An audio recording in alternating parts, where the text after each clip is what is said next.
The word jihad is mentioned in the Quran about 41 times.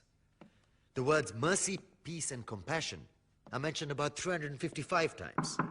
Yes, come in. Come on in, Riaz. Sit down, please. Contrary to popular belief in most Western cultures, Islam is a religion that preaches peace and tolerance. Yes, Patricia.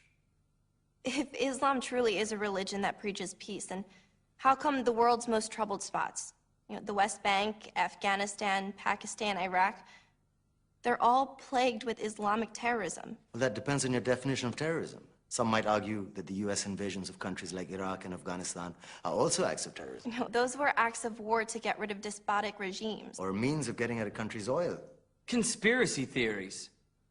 Well, May I? Yes, please. Go ahead, Riaz. Mr. Khan is right. I mean, if we're talking about terrorists, the world's biggest terrorists are the white superpowers. Come on now. No, really, stop and think about it. Explain 9/11. Okay. Do you know how many people died in the Twin Towers strike? Around 3,000. And do you have any idea how many people died in the bombing of Afghanistan? Take a wild guess. More than 15,000 people died. And that's just conservative figures. About 50,000 tons of explosives were dropped on innocent civilians.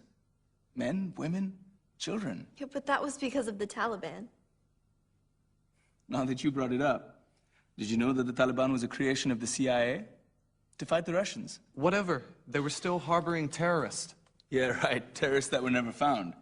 Just like the weapons of mass destruction that were never found in Iraq. Do you want to get into the death toll in Iraq? 500,000 civilians and counting. And what do Britain and America say when they don't find these weapons? It's simple. They just say sorry.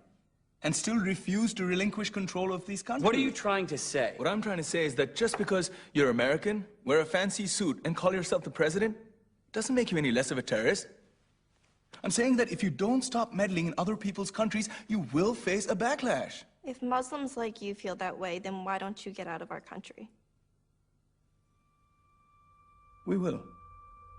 As soon as you promise to leave ours.